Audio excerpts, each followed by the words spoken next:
Bonjour à tous, on se retrouve pour démarrer une nouvelle semaine de vlog. J'espère que vous allez bien, j'espère que vous avez passé un bon week-end.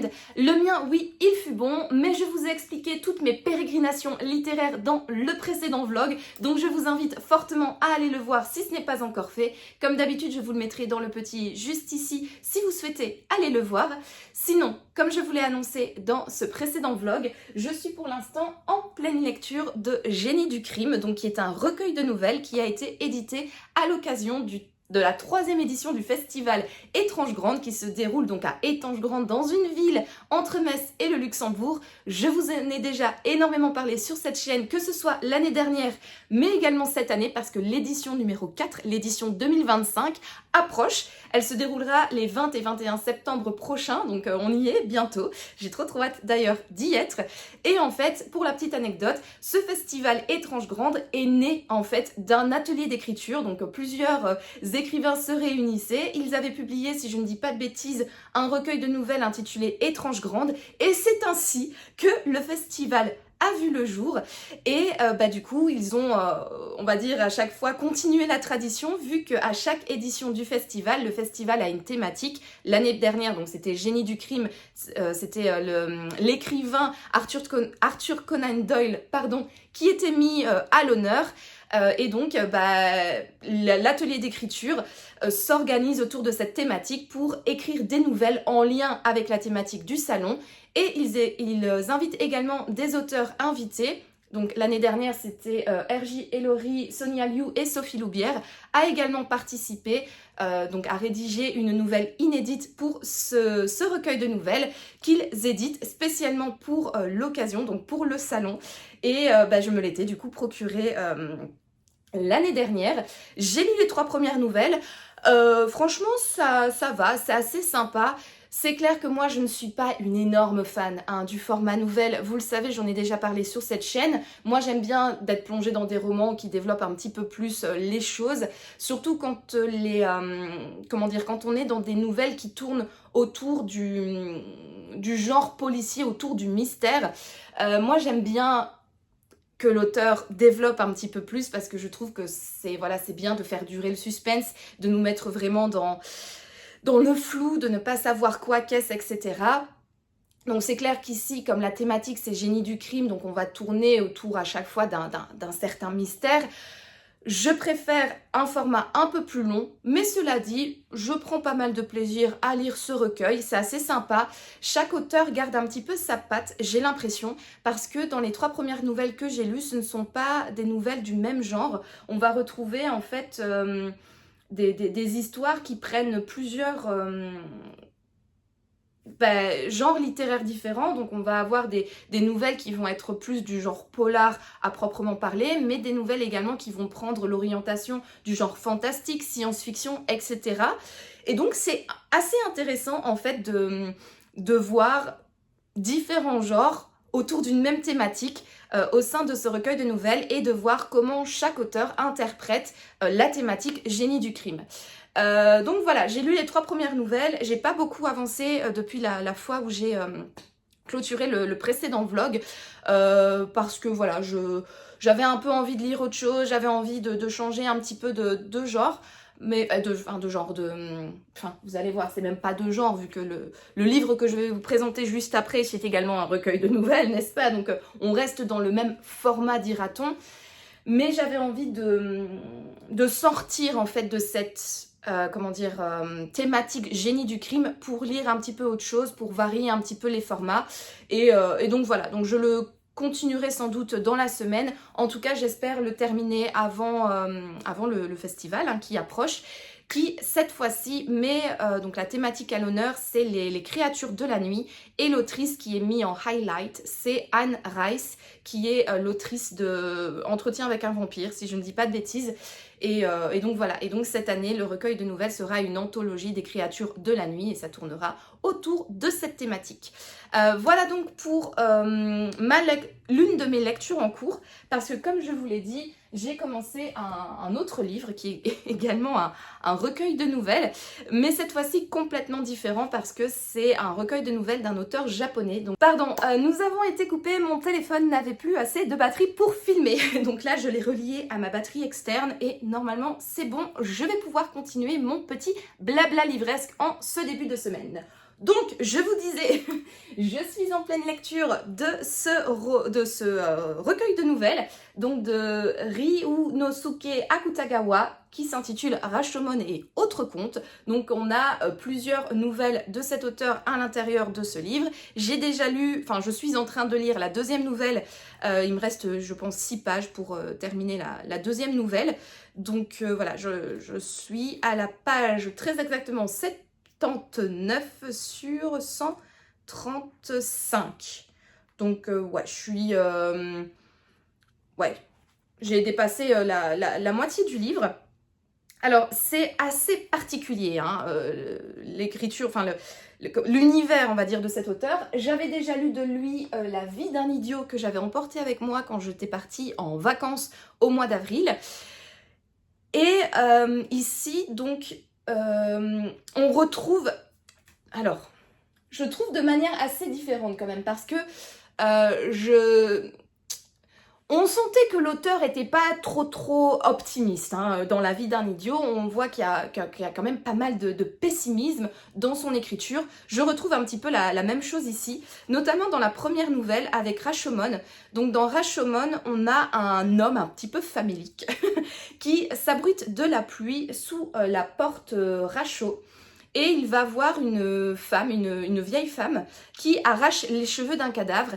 Et on va discuter ici un petit peu de la thématique. Qu'est-ce qu'il faut faire pour survivre en fait? Est-ce qu'on se laisse mourir de faim ou est-ce qu'on devient un brigand pour survivre? Voilà, c'est un peu la thématique et la moralité de cette nouvelle. C'est assez noir, c'est assez étrange. Les personnages sont quand même un petit peu... inquiétant. Il règne une atmosphère relativement étrange dans cette nouvelle et l'étrangeté d'atmosphère on le retrouve dans la deuxième nouvelle que je suis en train de lire, donc dans Figure infernale, où en fait on a la fille d'un peintre qui est en fait un petit peu retenue en otage par un seigneur. Je sais plus si c'est un roi ou un prince, enfin bref, mais elle est un peu... ouais, un seigneur, je crois. Elle est un peu retenue en otage par cette personne et son père, donc qui est un peintre extrêmement doué, doit peindre un paravent, oui c'est ça, un paravent sur une thématique spéciale.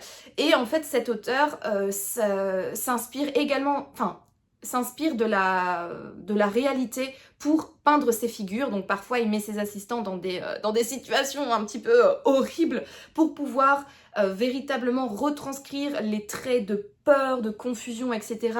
dans sa peinture.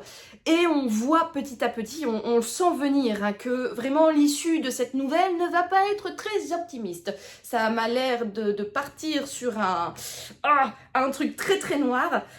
Très violent, sanglant, un petit peu de désespoir qui n'a pas d'issue positive dans la vie. Enfin voilà, on retrouve un peu cette ambiance inquiétante, ces personnages vraiment très particuliers, une forte vision très noire de la vie et un certain pessimisme. Mais cela dit, je prends quand même pas mal de plaisir à la lecture de ce recueil de nouvelles. Je l'avais sorti de ma palle parce que je n'avais pas encore lu de livre japonais au mois d'août et je n'avais pas envie de me plonger dans un roman. Donc le format nouvelle ou en tout cas le format court des folios à 2 ou 3 euros, ça fait toujours le taf. D'autant plus que suite à mes pérégrinations littéraires du week-end dernier, je vous avoue que ça m'avait mis un petit peu dans un état de détresse littéraire, voilà. Et ce livre, je vous avoue, me remet un petit peu sur les rails, sur le droit chemin du plaisir de la lecture, par son format court, par sa plume, je la trouve quand même assez poétique, je trouve que c'est très bien écrit, et par son Ouais, par son format court, ça me fait du bien parce que du coup, je sais que je suis pas plongée dans un livre extrêmement long et pour l'instant, c'est exactement le livre dont j'ai besoin. Et bah écoutez, voilà donc pour mon avis pour l'instant sur donc Rashomon de Ryonosuke Akutagawa. Et bah écoutez, c'est là-dessus que je clôture déjà le premier rush de la semaine. Je vous dis donc à plus tard.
Hello, je vous retrouve.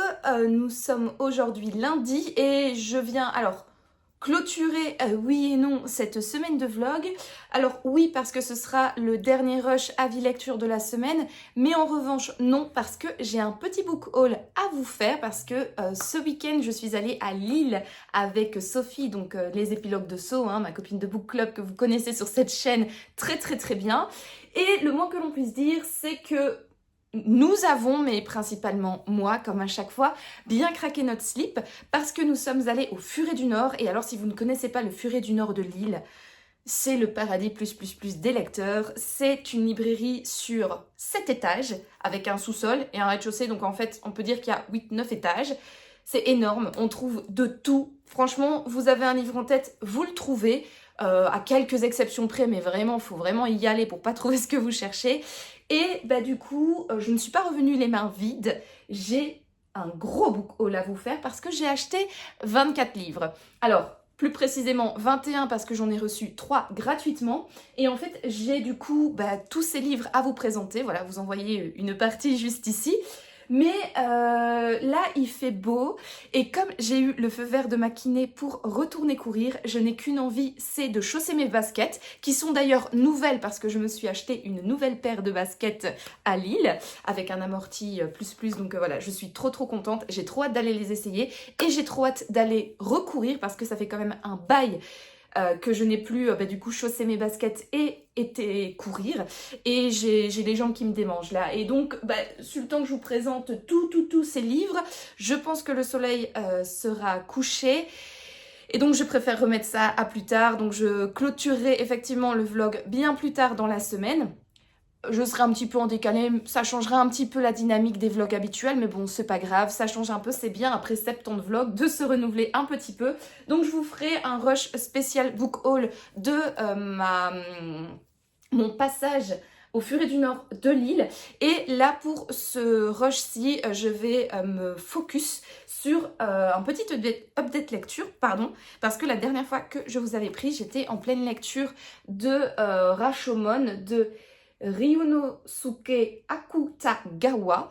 Donc c'est un recueil de nouvelles, il y a 4 nouvelles, hein, si je dis pas de bêtises. Attendez, je regarde vite fait la table des matières. C'est ça, il y a 4 nouvelles, donc Rashomon, Figure infernale, Dans le fourré et Gruau d'Igname. Et j'avais lu donc à la fois précédente, j'avais lu les 2 premiers. deux premières nouvelles et là je l'ai terminé, donc j'ai lu Dans le fourré et Gruau d'Igname. Franchement ça a été une bonne surprise ce petit recueil de nouvelles. Comme je vous l'ai dit, je l'avais un peu sorti comme ça parce qu'il était relativement court et finalement en fait je vais pas dire qu'il m'a redonné 100% l'envie de lire, etc. Mais j'ai vraiment passé un bon plaisir et c'est vrai que comme j'étais précédemment dans un mood un petit peu entre deux, un petit peu plus négatif que positif par rapport à la lecture, ça m'a quand même remis sur, voilà, ça m'a aiguillé quand même vers le plaisir positif de lecture. Et j'ai bien aimé redécouvrir donc cet auteur que j'avais déjà lu, un de ses recueils de nouvelles au mois d'avril-mai quand j'étais partie en vacances à Bali et Singapour. Et en fait, j'ai préféré ce recueil de nouvelles finalement à La vie d'un idiot.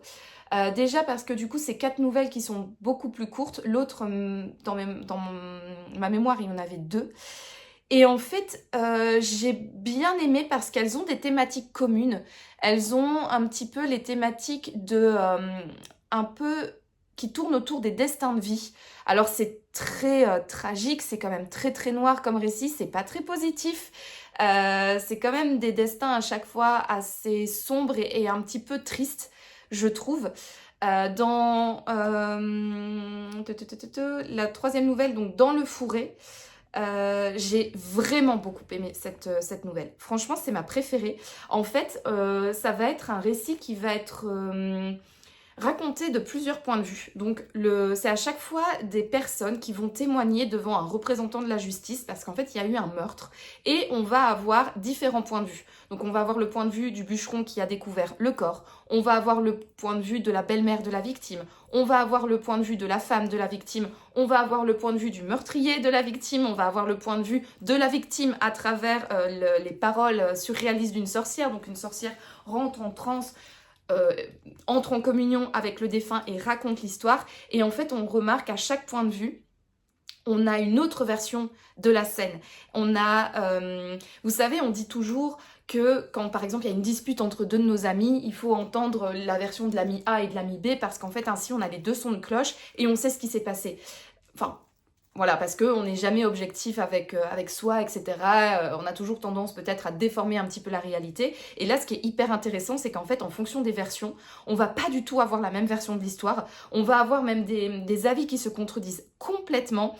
Et du coup, c'est hyper intéressant parce qu'à la fin de la nouvelle, on n'a finalement aucune idée de ce qui s'est passé. Moi, j'aurais tendance à croire peut-être potentiellement la victime, mais étant donné ce qui s'est passé dans l'histoire, on pourrait dire que, vu les faits qui se sont passés, même la victime pourrait un petit peu déformer la réalité. Et j'ai trouvé ça trop bien parce qu'en fait, à la fin, donc on a ces, je sais plus, 5-6 points de vue, et voilà. Et la nouvelle s'arrête. Et donc on est là, ouais mais en fait, qu'est-ce qui s'est passé du coup? On ne sait pas. Et ça, j'ai trouvé hyper ingénieux. C'était vraiment trop bien. Et la dernière nouvelle, donc Gruau d'Igname, on va suivre en fait des personnages un petit peu sans importance, des héros vraiment... voilà. On va suivre Goi, donc qui est un soldat du 5e régiment, d'où son nom en fait, parce que Go ça veut dire 5 en japonais. Et donc Goi, il me semble que ça veut dire 5e. Et en fait, ce monsieur a un rêve, c'est de manger au sentiment de n'avoir plus faim du gruau d'igname, donc c'est des espèces de patates douces. Sauf que c'est un repas qui est destiné à une élite et qui est servi lors de fêtes. Et en fait, il va rencontrer par un concours de circonstances quelqu'un qui fait partie de la haute société, qui va lui proposer en fait de réaliser son rêve. Et en fait, la nouvelle se termine de manière totalement ouverte où le lecteur peut se faire son propre avis sur la finalité, mais voilà, in fine, il va réaliser son rêve de manger ce gruau d'igname jusqu'à n'avoir plus faim. Et il se pose en fait la question, maintenant, quid? Est-ce que c'était pas mieux avant en fait, ou est-ce que c'est mieux maintenant? Et en fait, il y a un peu ce doute sur... voilà, et maintenant que j'ai réalisé mon rêve, qu'est-ce que ma vie va devenir? Et en même temps, est-ce que j'ai bien fait de réaliser mon rêve? Enfin voilà, il y a tout ce questionnement en fait autour de ces thématiques de réalisation de rêve. Et la fin est vraiment ouverte. Et donc, en fonction de son expérience personnelle, en fonction de notre philosophie de vie, notre manière de voir les choses, etc., nous, en tant que lecteurs, on peut véritablement avoir une autre vision en fait, enfin on aura chacun je pense sa vision de la nouvelle et de la fin de cette nouvelle et de la moralité un petit peu à en tirer. Voilà, et en fait il y a quand même toujours dans les 4 nouvelles ce sentiment un peu négatif, cette violence, cette mélancolie un petit peu de la vie, ce questionnement très négatif autour de la vie. Et bizarrement, alors que c'est vrai que j'étais pas non plus dans un mood hyper joyeux la semaine dernière, ces nouvelles m'ont fait, alors pas du bien, mais j'ai bien aimé les lire. J'adore la plume de cet auteur, je trouve qu'il a véritablement une sublime plume. Et en fait, ça m'a fait un petit peu réfléchir et en fait peut-être relativiser sur ce que j'étais en train de vivre dans mon truc un petit peu mélancolique et oh mon Dieu, je suis un peu pas bien en ce moment. Et ça m'a fait entre guillemets du bien en fait, où je me dis, enfin je sais pas comment expliquer, mais lire du négatif, en fait moins et moins en mathématiques ça fait plus. Et voilà, ça m'a fait du plus. Et franchement j'ai vraiment bien aimé. Je trouve quand même que la plume et les histoires... Enfin, je trouve vraiment que la plume de cet auteur est très belle, mais combinée à ces histoires, je ne conseillerais pas ça à quelqu'un qui souhaite débuter la littérature japonaise, parce que c'est quand même assez spécial. Mais après tout, bon, c'est des recueils de nouvelles, donc c'est toujours une bonne idée de s'y plonger pour découvrir, justement, voir si on aime ou si on n'aime pas. Mais comme c'est quand même assez particulier... Et assez, comme je l'ai dit, négatif, mélancolique, ça tourne autour de la question de ouais, du genre humain, des différents comportements, voilà. Peut-être, ouais, pas commencer quand même par cet auteur si vous désirez vous initier à la littérature japonaise. Peut-être tournez-vous vers d'autres auteurs d'abord, et peut-être après celui-ci, je sais pas. Je vais regarder ce que ma pote m'avait conseillé comme... Parce que je trouve que c'est quand même particulier et je sais très bien qu'en fait, quand je parle à des personnes qui n'aiment pas nécessairement la littérature japonaise, on me donne à chaque fois des arguments. Et en fait, ces arguments pourraient très bien comment dire, on pourrait très bien les appliquer à ce livre-là, quoi. Est-ce que ma copine... Non. Ma copine m'avait plutôt conseillé ces auteurs-ci pour un peu s'initier à la littérature japonaise, quoi. Voilà. Alors, je ne les ai pas lus, je ne pourrais pas vous dire, du coup, si c'est effectivement le cas ou pas, mais en tout cas, voilà, c'est le conseil que l'une de mes amies m'a donné. Et moi, c'est vrai que je trouve quand même que le style de Akutagawa est quand même assez particulier et je dirais il faut que vous aimiez quand même un petit peu la littérature japonaise et que vous soyez peut-être un petit peu initié pour lire ce livre.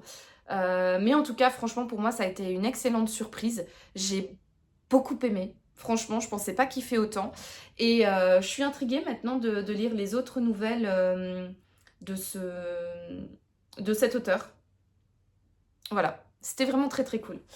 Donc ça, c'est un livre que j'ai terminé samedi soir.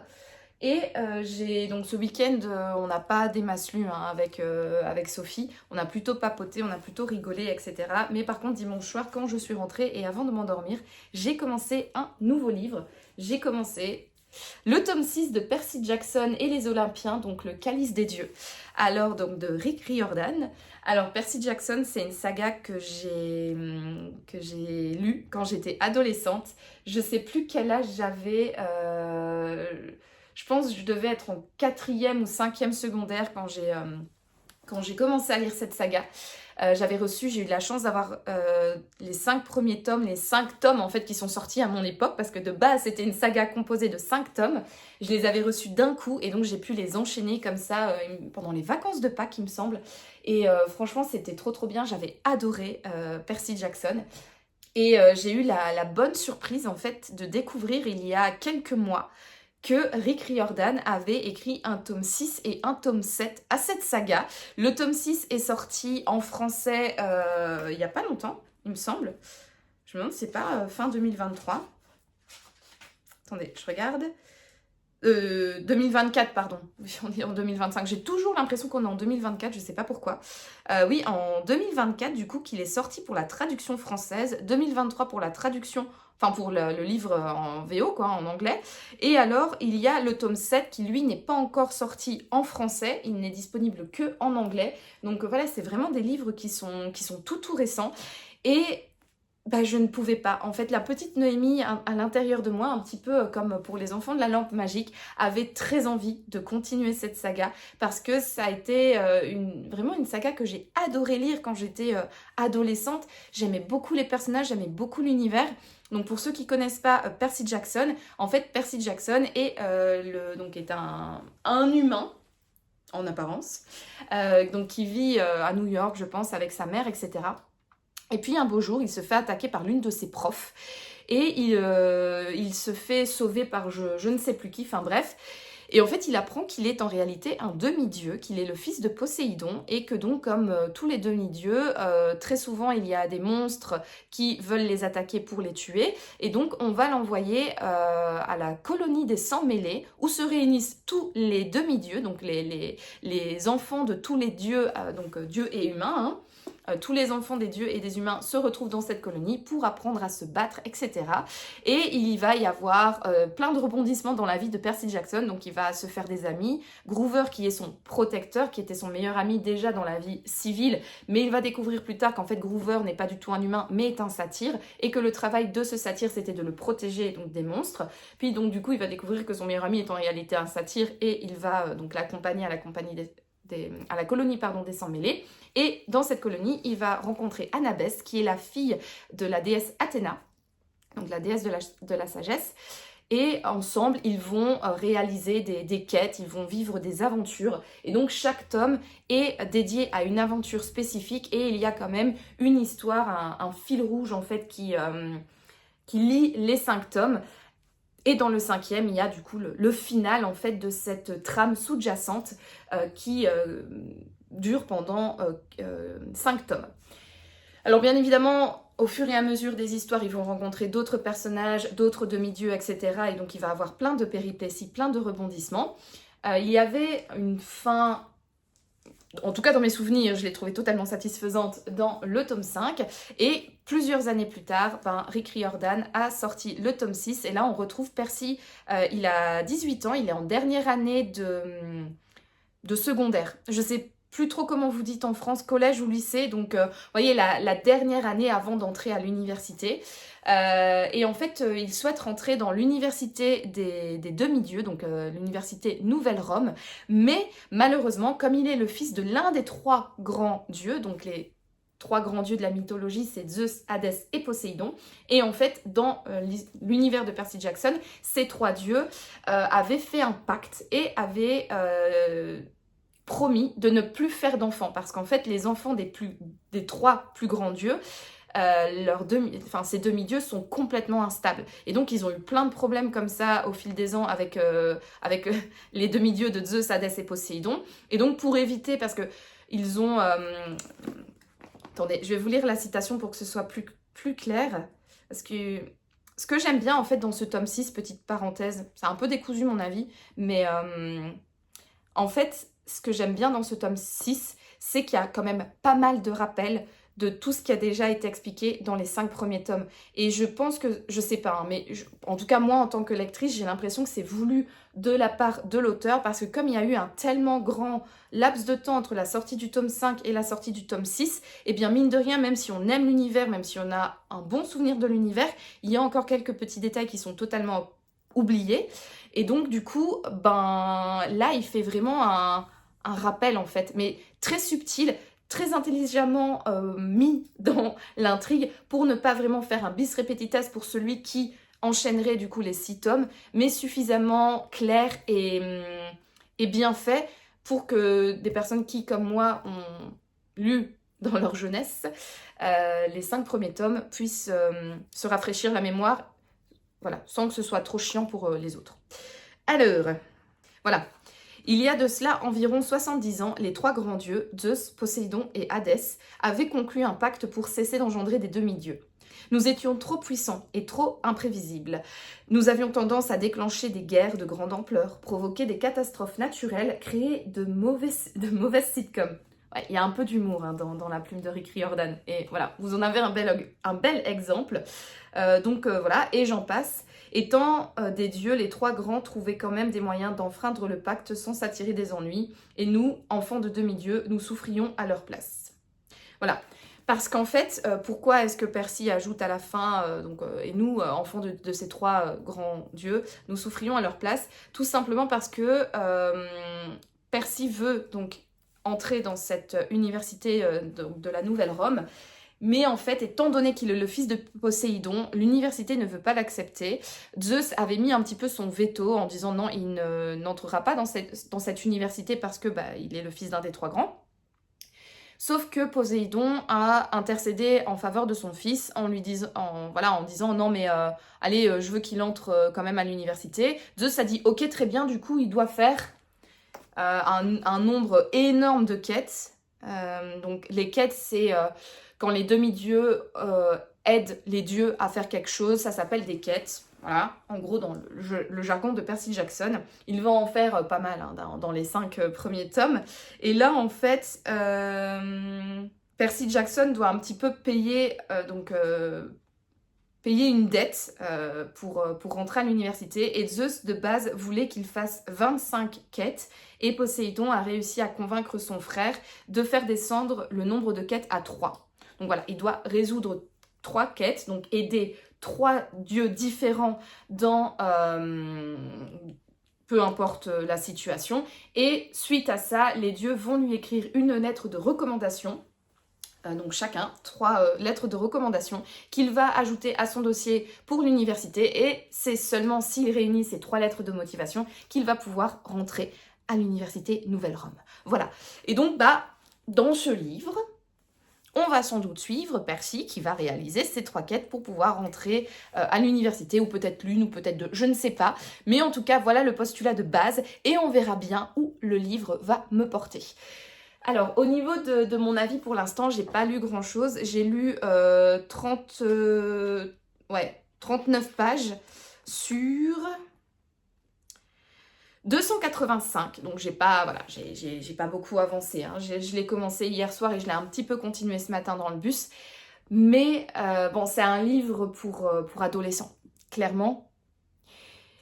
Mais c'est cool. Franchement, c'est un univers déjà que moi j'aime énormément. C'est un univers qui tourne autour de la mythologie grecque. Je suis très passionnée par la mythologie grecque, et ce depuis très très longtemps, depuis mon enfance, ma petite adolescence. Depuis que j'ai fait les cours en fait de latin au collège, ça m'a tout de suite passionnée. J'ai tout de suite accroché à cet univers et j'aime énormément. Et donc forcément, quand j'étais adolescente, après avoir fait des études de latin grec, forcément ça ne pouvait que me plaire. Et voilà, et je retrouve en fait tous les ingrédients qui m'ont plu quand j'étais plus jeune. Il y a de l'action, il y a de l'humour, il y a pas mal d'humour dans la plume de Rick Riordan. C'est vraiment très chouette. Les personnages sont attachants. Alors au début, Percy Jackson avait genre 12 ans, maintenant il en a 18, donc il a quand même évolué. Et je trouve qu'en fait, pour un roman d'adolescent, je prends pas mal de plaisir, quoi. Je trouve que ça se voit pas trop, enfin c'est pas trop enfantin, c'est pas trop simple. Voilà, je prends du plaisir, c'est bien rythmé, c'est drôle, on sent qu'il va y avoir de l'action, j'ai hâte que l'action commence. Ça m'a fait plaisir en fait de retrouver donc Percy Groover et Annabeth pour quelques pages et j'ai hâte de continuer les aventures avec eux en tant que 4e membre de leur team. Voilà, la membre inactive mais active en soutien et en tout cas en lectorat. Et donc voilà, donc c'est un véritable plaisir et j'ai hâte de le continuer. Voilà, écoutez, c'est là-dessus que je vais clôturer ce rush. Je vous reprendrai, comme je vous l'ai dit, plus tard dans la semaine, il y aura un petit peu, un vlog un petit peu qui sera un peu plus étalé, mais j'ai pas envie de vous faire mon book haul aujourd'hui, je le ferai plus tard, et bon, c'est pas grave de toute manière, je suis toujours en avance quand je filme mes vlogs, et entre le moment où je les filme et que je les poste, il y a toujours une semaine de décalage, et donc bah pour vous finalement, ça ne change pas grand chose, et donc bah écoutez, je vais aller enfiler mes baskets, et je vais aller courir, et donc je vous dis à plus tard. Hello, on se retrouve comme convenu pour un petit book haul parce que comme je vous l'avais dit dans le précédent rush, j'ai un petit peu dévalisé le Furet du Nord de Lille et j'ai donc... j'ai de quoi faire. Si ma mémoire est bonne, il y a 24 livres dans cette liste d'achats. Et donc, bah, c'est ça que j'ai décidé de vous présenter aujourd'hui dans ce dernier rush de la semaine. Alors, comme vous pouvez le voir, on a de quoi faire, hein, n'est-ce pas? Donc, si j'ai un conseil à vous donner, c'est de vous prendre une petite boisson, soit un petit verre d'eau, soit un petit thé ou un apéro, peu importe, je ne juge pas, bien évidemment, hein. Une petite bière, un petit apérol spritz, une coupe de champagne, écoutez, c'est la fête. Je vais vous présenter tout ça, donc ben voilà, installez-vous bien confortablement, prenez de quoi boire et écoutez, c'est parti pour le book haul. Alors, on va commencer assez rapidement parce que j'ai quelques petits mangas à vous présenter. Les premiers, c'est le tome 7 et 8 de la saga Arte. Donc dans la saga Arte, on va suivre Arte, donc c'est cette fille-là, qui fait partie de l'aristocratie florentine et qui quitte tout pour suivre sa passion. Donc en fait, elle rêve de devenir artiste peintre et en fait, comme ce n'est pas du tout voilà, la norme dans la société florentine de l'époque, on est quoi? On est au 16e siècle? C'est possible? Je sais plus, mais bon bref, que ce soit le 15e ou le 16e siècle, les femmes n'avaient pas vraiment le droit de choisir leur destinée, sauf que elle, Arte, va prendre son destin en main. Elle va quitter donc sa famille pour rentrer dans l'atelier d'un peintre et poursuivre son rêve de devenir artiste peintre. Et donc bah voilà, on va suivre la vie d'Arte à partir du moment où elle a intégré l'atelier de Léo jusqu'à bah voilà... on suit le cours de sa vie, quoi. Donc là, j'ai pris le tome 7 et le tome 8 pour continuer, voilà, cette histoire.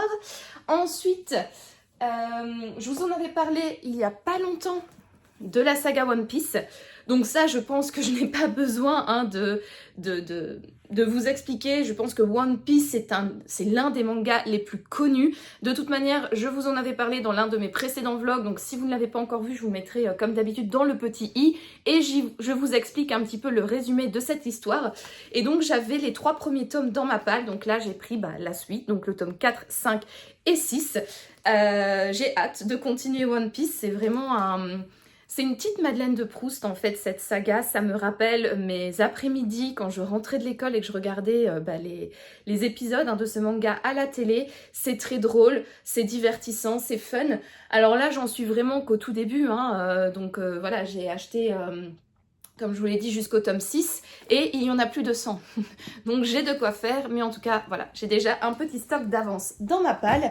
Et un peu dans le même style, hein, d'une saga extrêmement longue que j'ai commencé depuis le début, il n'y a pas longtemps, j'ai pris le 3e tome de Détective Conan. Donc là, Détective Conan, on va suivre donc Shinichi, je ne sais plus son nom de famille, qui était un adolescent qui, par une malheureuse rencontre, va...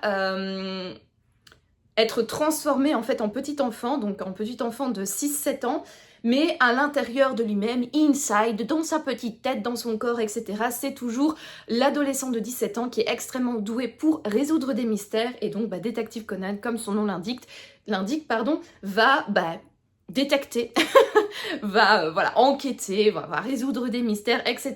Et donc on va suivre ce petit gamin qui a quand même un but, hein, dans tout ça, c'est de retrouver les méchants qui l'ont enfermé dans un corps d'enfant pour pouvoir redevenir l'adolescent qu'il était. Voilà donc pour les petits mangas que j'ai pris.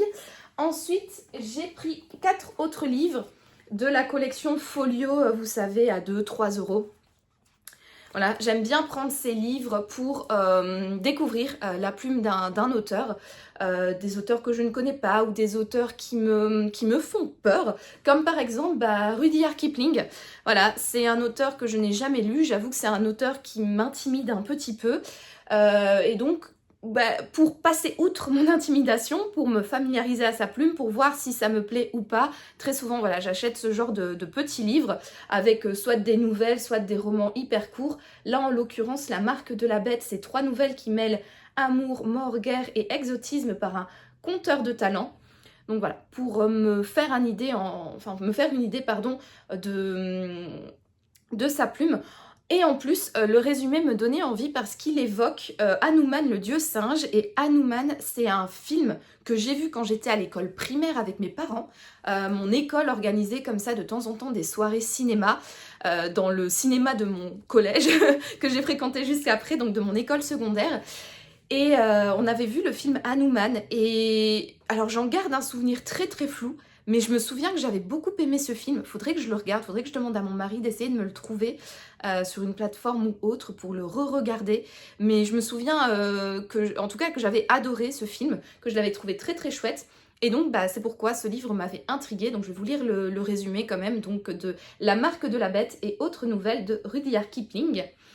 Pour avoir profané Hanuman, le dieu singe, avec la cendre de sa cigarette, un colon anglais est frappé par un étrange sortilège qui le transforme en une bête hurlante. Seul un lépreux semble savoir comment le guérir. Bizeza, une jeune veuve indienne, donne à son amant anglais une preuve d'amour tout oriental. Jaking et Lou, 2 enfants de troupe aussi drôles qu'héroïques, sonnent la charge au milieu de la débâcle générale et assurent ainsi une victoire inespérée à leur régiment. Donc là, je suppose que c'est les résumés des 3 nouvelles, donc avec le colon qui a profané Hanuman, Bizeza, la veuve, et les 2 enfants de troupe, etc. Donc voilà pour le premier folio. Le deuxième, c'est Vladimir Nabokov. Alors, il aime bien les noms de femmes, hein, lui, pour ses récits, parce qu'ici, en l'occurrence, c'est Natacha. Là pareil, en fait j'aimerais bien lire Lolita de Vladimir Nabokov. Je sais que beaucoup de personnes adorent ce livre, apparemment, enfin pas apparemment, non, c'est quand même un classique de la littérature, c'est un livre à lire. Et je l'ai dans ma palle depuis, depuis pas mal d'années, et en fait j'arrive pas à l'y sortir. Je sais pas pourquoi, Vladimir Nabokov également m'intimide. J'ai peur de ne pas comprendre, j'ai peur de ne pas aimer, enfin bref, je suis face à un classique, un pavé en plus parce que Lolita est quand même vachement gros. Et voilà, je fais ma petite peureuse, et pour m'habituer du coup à la plume de cet auteur, j'ai pris ce petit recueil de nouvelles également, parce que c'est Natacha et autres nouvelles. La 4e de couverture nous dit « Vertige du premier émoi amoureux, fin de la liaison d'un adolescent avec une femme mariée, amour terrorisé d'une femme pour son terrible mari, perception, angoisse, sensation, 3 petits points. Exhumé des archives Nabokov et publié à partir des années 1990 dans The New Yorker, de magnifiques nouvelles à la langue envoûtante et lumineuse. » Donc écoutez, ma foi, pourquoi pas, comme d'hab, assez court, donc voilà, parfait pour s'habituer à la plume, voir si ça nous plaît ou pas, sans partir dans un roman qui fait des centaines et des centaines de pages, quoi. Là, c'est ça va être relativement vite lu. Ensuite, pareil, découverte de plumes avec Roald Dahl, Le chien de Claude. Alors, Roald Dahl, si je ne dis pas de bêtises, c'est celui qui a écrit Le chat chapeauté, Mathilda et le Lorax, si je dis pas de bêtises, hein. Comme d'habitude, il y aura la correction juste ici si je dis une bêtise. C'est la Noémie du montage. Alors, mes bêtises étaient trop énormissimes pour faire une correction comme d'habitude en petit texte ici en dessous. Donc j'ai décidé d'utiliser mes skills du montage pour de nouveau faire un arrêt sur image et vous expliquer de vive voix ce que j'ai découvert lors de mon montage. Alors déjà, première chose, je vais appeler ce monsieur Roald Dahl pendant toute la durée de présentation de son livre, alors que c'est Roald et non Ronald. Alors, merci la dyslexie pour cela. Et en plus, Roald Dahl n'a pas du tout écrit ni le Lorax, ni le chat chapeauté. C'est l'auteur de Charlie et la chocolaterie. En revanche, là où je n'ai pas dit de bêtises, c'est qu'il a bien écrit également Mathilda.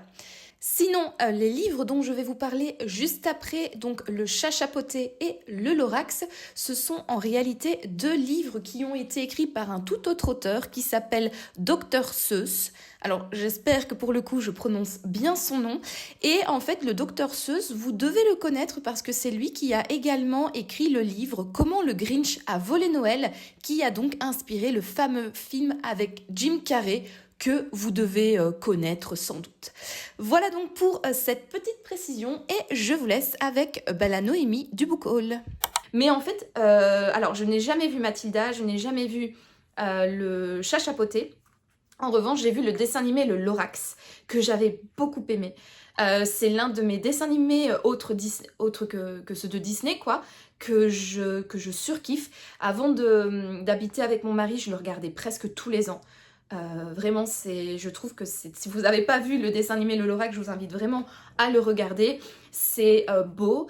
Le personnage du Lorax, moi je l'adore, il me fait trop rire. Il est un peu, il a un sale caractère, mais il est hyper touchant et attachant. Il est orange, il est fluffy, avec une grosse moustache jaune comme ça, il me fait trop rire dans ses petits mouvements et tout. Enfin bref, j'adore le personnage du Lorax et j'adore l'histoire. Grosso modo, en fait, on est dans un monde où il faut payer pour l'air parce qu'il y a... Enfin, en fait, tout est superficiel dans ce monde-là, il faut payer pour l'air, etc.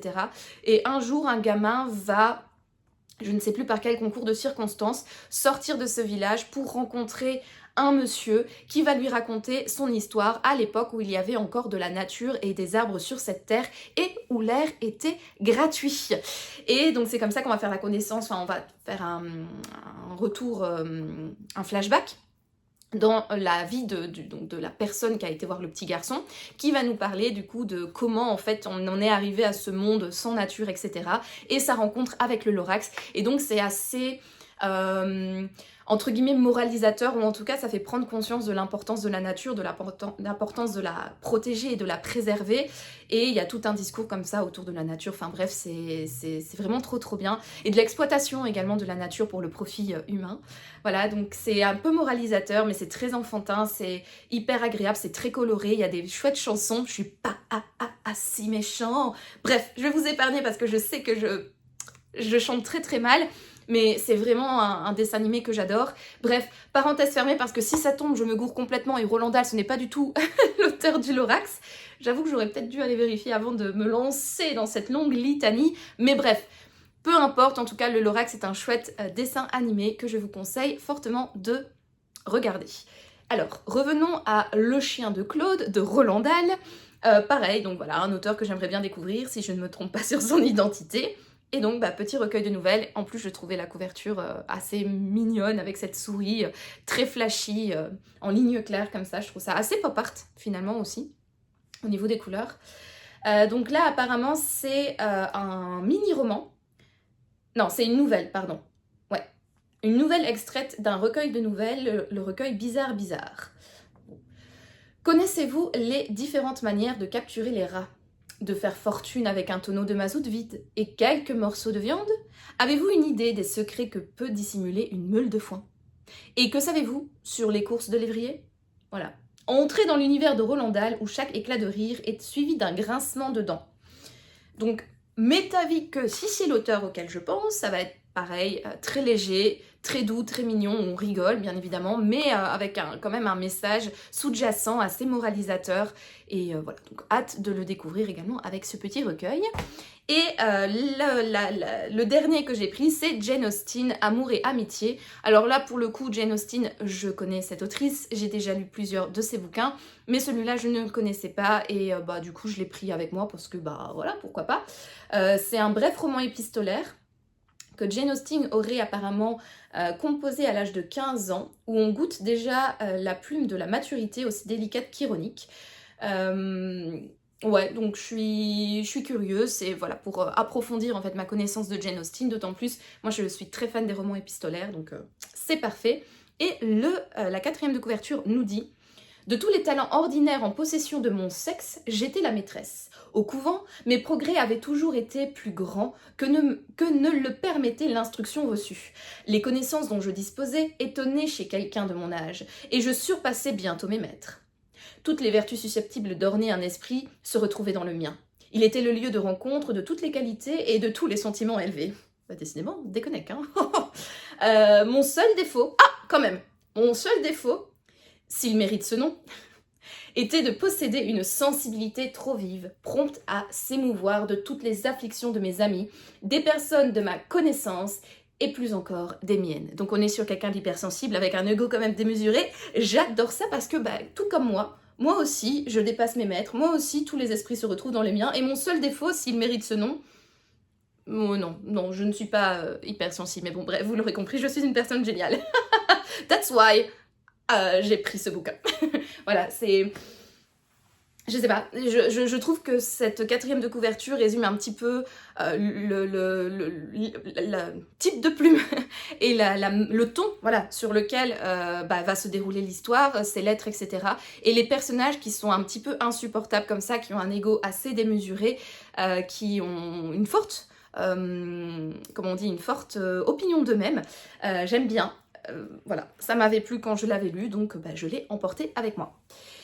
Voilà donc pour les petits livres, donc folio à 2 ou 3 euros que j'ai emportés. Et maintenant on va passer à un petit livre qui n'a rien à voir avec le reste parce que j'ai pris un Que sais-je, donc Histoire du Japon de Michel Villet. Les Que sais-je, moi je trouve que c'est des chouettes bouquins.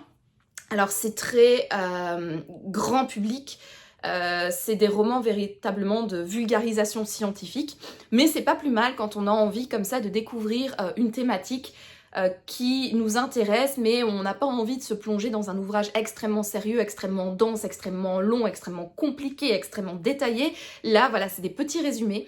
C'est assez sympa, vous avez de toutes les catégories, hein. Vous avez catégorie histoire, vous avez catégorie histoire de l'art, philosophie, mécanique, psychologie, enfin bref, il y a vraiment des que sais-je de tout, de l'orthographe, des que sais-je sur les gros mots, enfin bref, il y a vraiment un panel de disciplines.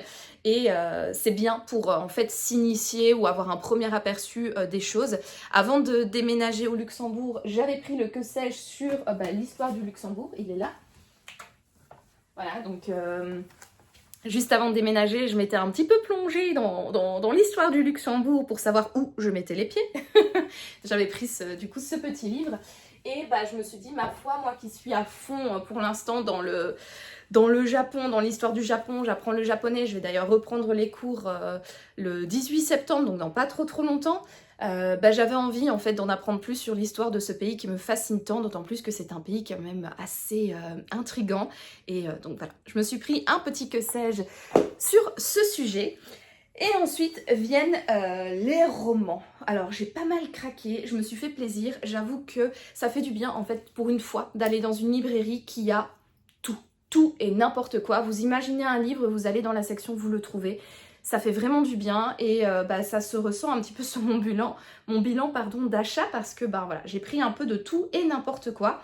Je vais commencer par deux Cozy Mystery, voilà, de Lee Strauss, je le prononce un petit peu à l'allemande, mais de cette dame, elle est anglaise il me semble, l'autrice.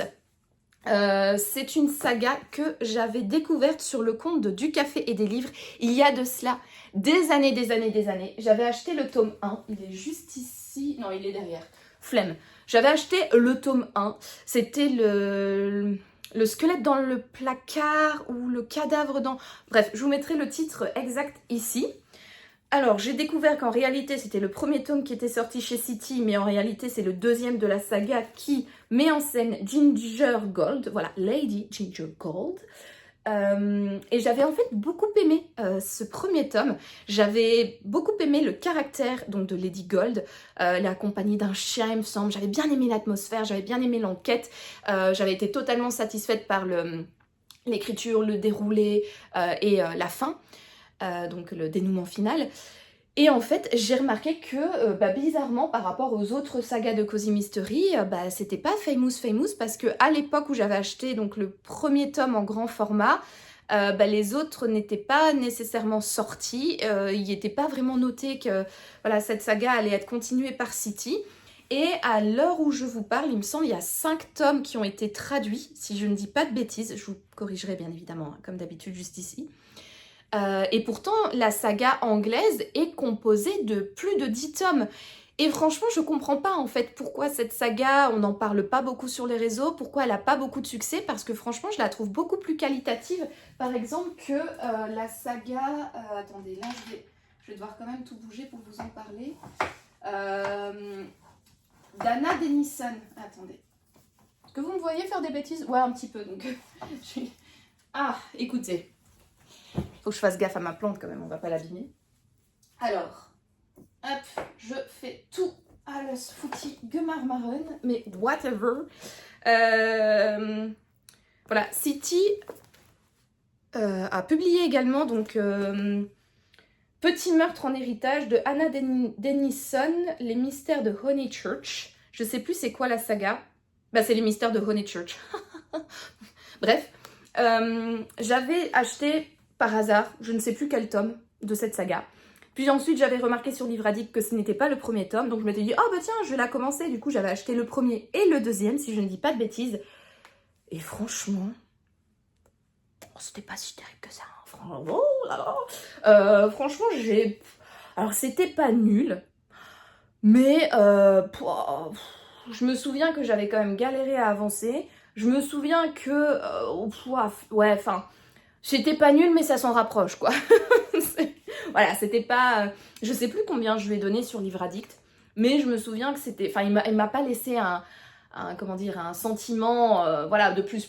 Bah d'ailleurs, j'ai le tome 2 dans ma palle depuis le moment où j'ai sorti celui-là, donc ça doit bien faire 2021 ou max 2022, donc ça date, quoi, quand même. Ça fait 3 à 4 ans que j'ai lu ce tome 1 et que je n'ai pas continué la saga, donc c'est dire, quand même. Et quand je vois que City publie toujours cette saga-là, honnêtement, vraiment, je ne comprends pas pourquoi elle ne fait pas de même avec Lady Gold, la saga de Lady Gold. Alors, de Lady Gold, oui, de Lady Gold, de Ginger Gold. Alors peut-être qu'elle n'a pas trouvé son public. Oui, d'accord, et donc forcément, s'il n'y a pas de vente, la maison d'édition n'a peut-être pas envie de faire des pertes à ce sujet-là en achetant les droits, en l'imprimant, etc. Donc oui, certes, peut-être, mais... Franchement, je trouve que cette saga, elle vaut plus le coup que les trucs de Honeychurch là. Vraiment, je la trouve vraiment chouette. Alors oui, petit point négatif peut-être qui pourrait en rebuter plus d'un. Peut-être les couvertures. C'est vrai qu'elles sont pas, c'est pas les plus jolies des Cozy Mystery, quoi. C'est clair que ces espèces de personnages, en plus sur le... Si mes mémoires sont bonnes... Attendez, maintenant que j'ai tout cassé, je peux vous sortir le premier tome parce que... Attendez. Hop. Voilà. C'est assez flou. Ah non. Ah si, regardez le chien. Attendez, je vais me cacher. Hop, regardez le chien. Bon, déjà, il a une drôle de tête. Mais il est flou. Voilà, c'est pas niveau qualitatif. Voilà, en fait, vous voyez peut-être plus le reflet de moi que... bon, bref, vous l'aurez compris. Voilà, le petit chien, il est flou. Et c'est vrai que c'est pas... c'est pas oufissime, quoi. C'est vrai. Mais comme on dit, ne pas juger un livre sur sa couverture, et bien que la couverture ne soit pas des plus jolies, l'histoire qu'il y a à l'intérieur, elle était cool. Donc voilà, donc bref, pour vous dire que j'ai acheté du coup ce que moi je considérais comme le tome 2 et le tome 3, mais finalement qui est le tome 1 et le tome 3. Alors je ne sais plus qui est lequel est lequel. Bref, je ne sais plus, mais en tout cas, voilà, je les ai emportés avec moi. Alors... Au niveau des résumés, je vais vous lire les deux résumés. Si je vois que ça risque de spoiler, je couperai, bien évidemment, pour pas vous embêter. Donc, on va commencer par celui-ci, qui est Meurtre en haute mer. Le résumé nous dit... Jeune femme excentrique au caractère bien trempé, Lady Ginger Gold rentre à Londres après 10 ans passés aux États-Unis. Elle savoure tranquillement sa traversée transatlantique en compagnie de Boss, son adorable petit chien, profitant des transats et du bon air marin. Jusqu'au moment où le capitaine du navire est retrouvé mort, noyé dans l'un des tonneaux de la chambre froide. Aucun doute, il s'agit d'un meurtre. D'autant que la victime, un séducteur invétéré, semblait avoir de nombreux ennemis. Pendant que la croisière s'amuse, Ginger mène l'enquête. Hors de question de se laisser mener en bateau par un meurtrier.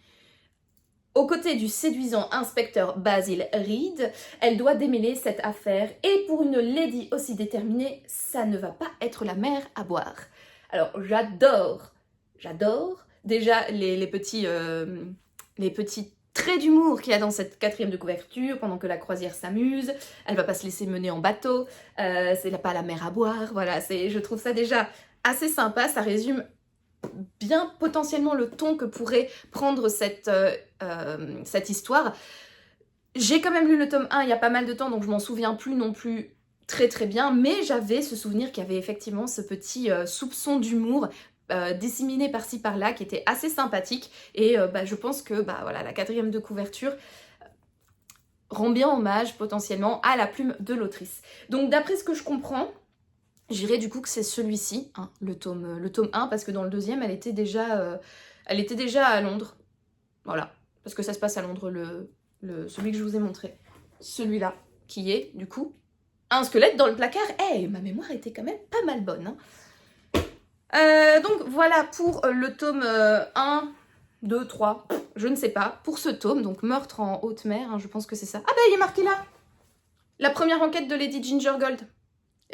Donc voilà, tome 1, effectivement.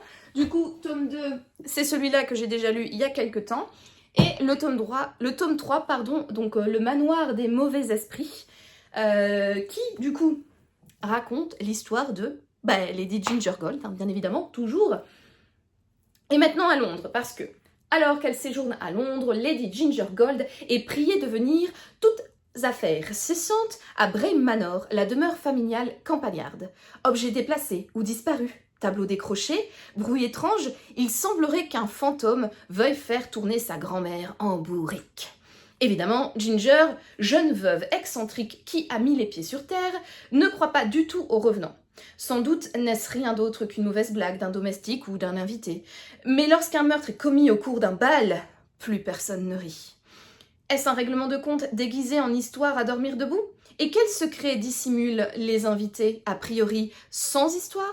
Détective amateur, Ginger va devoir faire preuve d'astuce et de courage, car elle est bien persuadée d'une chose. Le meurtrier n'est pas un mauvais esprit, mais bel et bien un criminel de chair et de sang. Ça a l'air trop bien. J'adore, comme ça, quand on est dans un manoir, qu'il y a une histoire qui tourne autour des esprits, des fantômes, des revenants, on ne sait pas, est-ce qu'on est dans du surnaturel ou du naturel, ou voilà, trop bien. En tout cas, ce tome 3 me hype, hein, de ouf, donc écoutez, trop hâte de le lire. Donc voilà pour cette saga de Cozy Mystery. Ensuite, en parlant encore une fois de saga, j'ai pris 2 tomes de Keigo Higashino. Cet auteur, je vous en ai énormément parlé dans l'un de mes vlogs. Si j'ai encore les moyens de vous mettre le vlog dans le petit juste ici, parce que c'est limité à 5 vidéos il me semble, je vous le mettrai juste ici. Mais j'avais lu de lui le nouveau, qui met en scène l'inspecteur Kaga, Kiyoshiro, que j'avais adoré. J'avais adoré son flegme, j'avais adoré un petit peu sa nonchalance, le fait qu'il déambule comme ça à gauche, à droite pour poser des questions complètement random pour finalement trouver l'identité du coupable. J'avais bien aimé la construction narrative, mais je pense qu'elle est toute propre à ce roman-là. Mais en tout cas, le nouveau fait partie d'une saga qui est composée de 4 tomes, si je ne dis pas de bêtises. Et donc là, j'ai pris le tome 1 et le tome 3.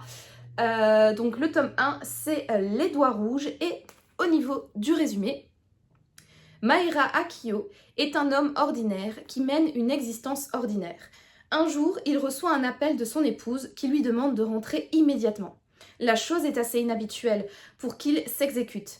À son arrivée, il découvre que le cadavre d'une fillette gît dans le jardin. Sa femme lui apprend que c'est leur fils de 14 ans qui l'a tué et l'implore de garder le silence. Mais c'est l'inspecteur Kaga, Kiyoshiro, qui est chargé de l'enquête. Un homme qui excelle dans l'art de suivre les mille plis et replis de l'âme humaine. Son jeune cousin, fraîche recrue affectée à ses côtés, admire la mécanique implacable du limier tout en s'étonnant de sa froideur insondable que rien ne semble atteindre, pas même l'agonie d'un proche. Avec un talent qui confine au génie, Keigo Higashino comprend tout, explique tout. Ce roman dont l'atmosphère rappelle celle du dévouement du suspect X, je l'ai dans ma palle d'ailleurs celui-là, est l'un des plus sombres du maître nippon.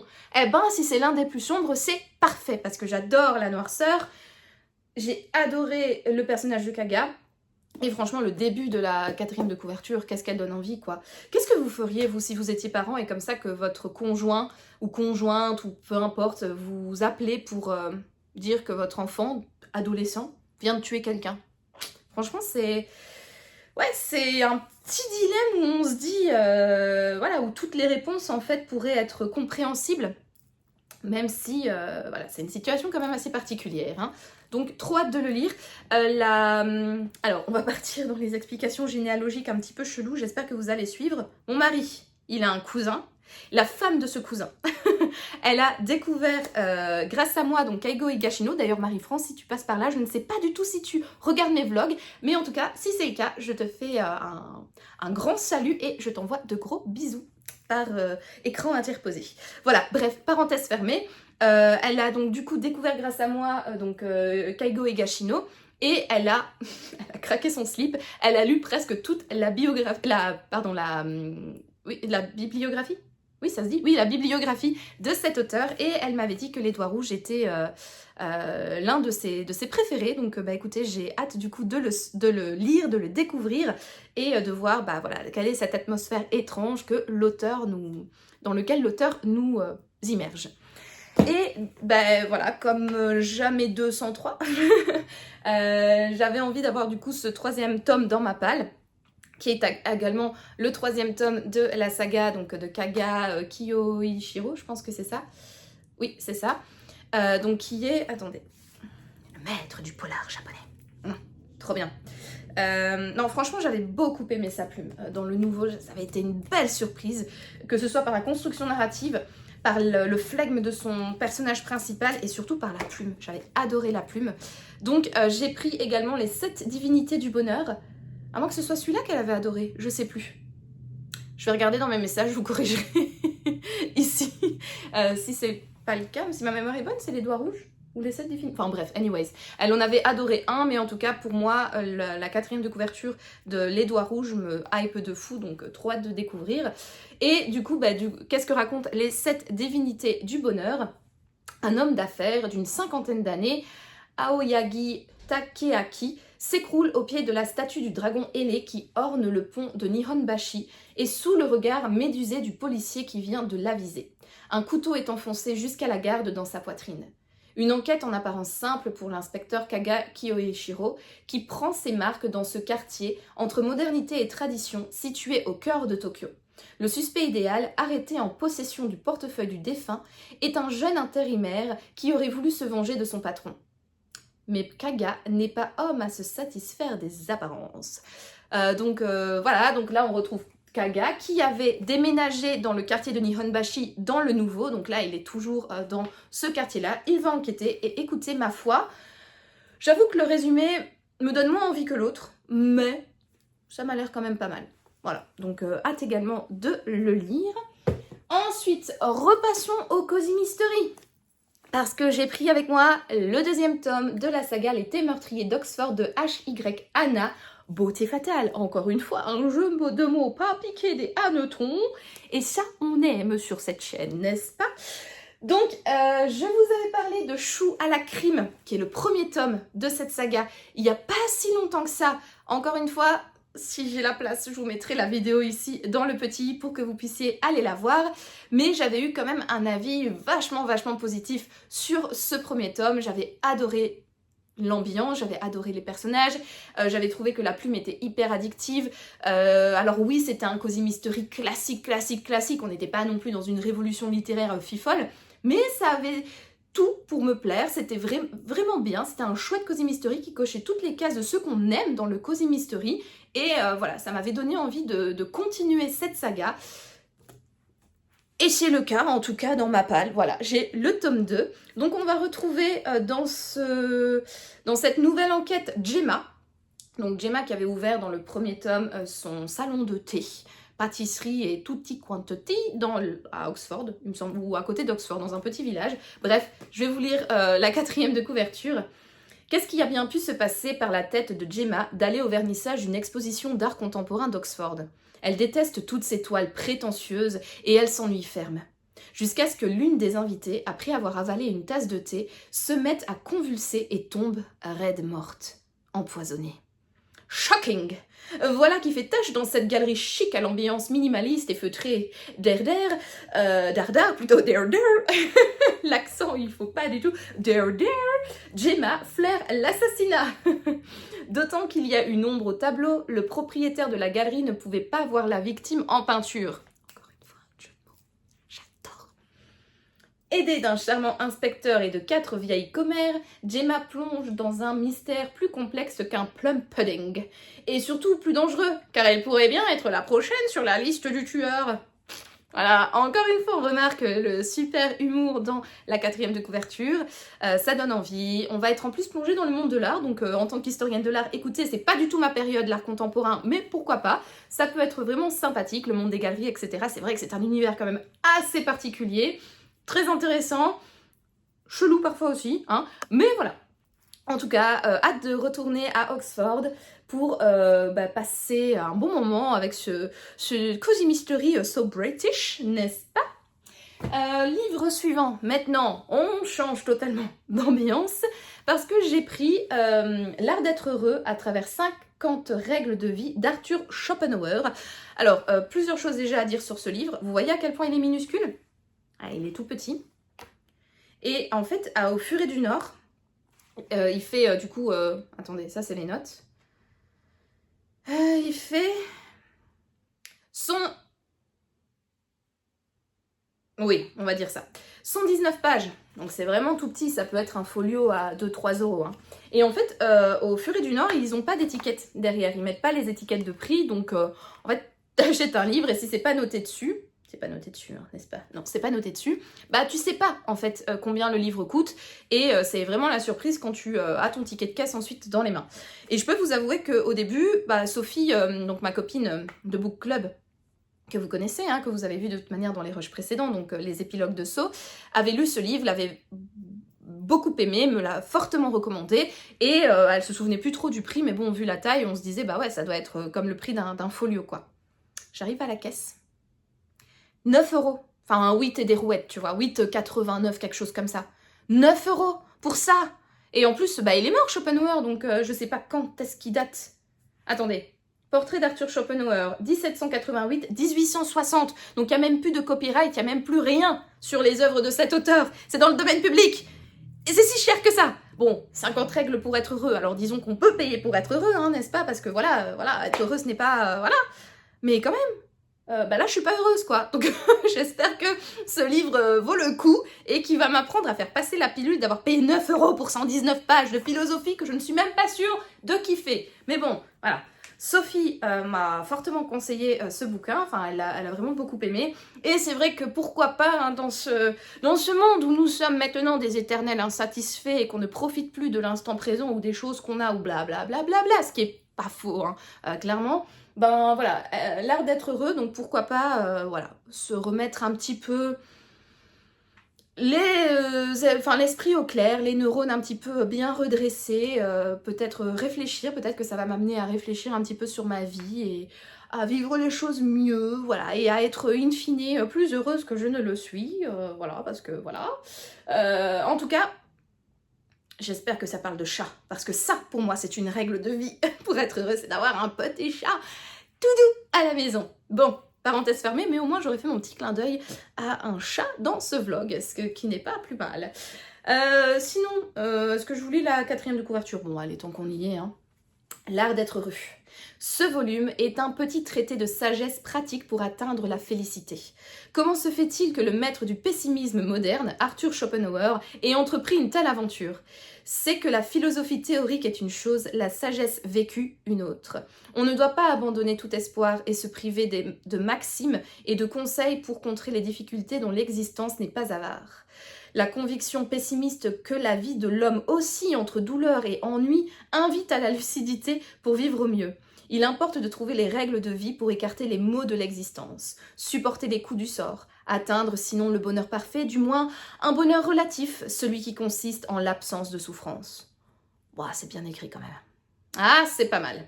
Ouais, franchement, allez, on va lui donner 50 cents. Oula, On va lui donner 50 cents.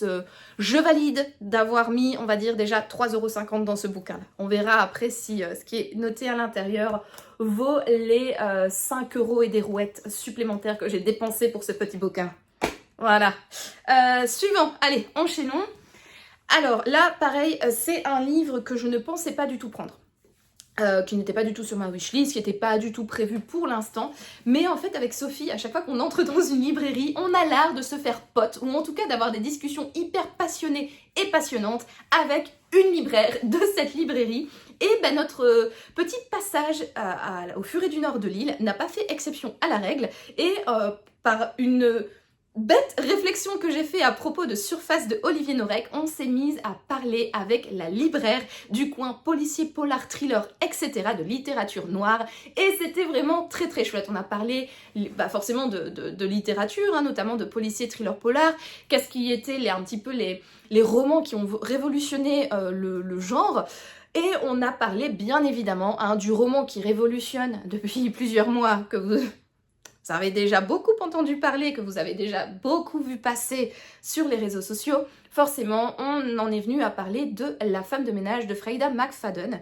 Voilà, on a un peu discuté sur ce qu'on pensait de cette autrice, de ses livres, etc. Et Sophie a mentionné qu'elle n'avait pas...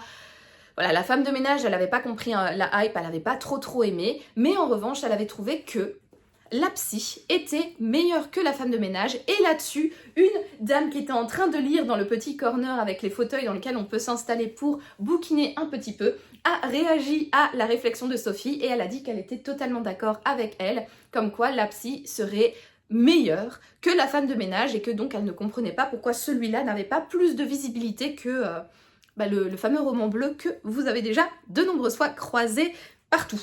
Physiquement, numériquement, digitalement, enfin bref, voilà.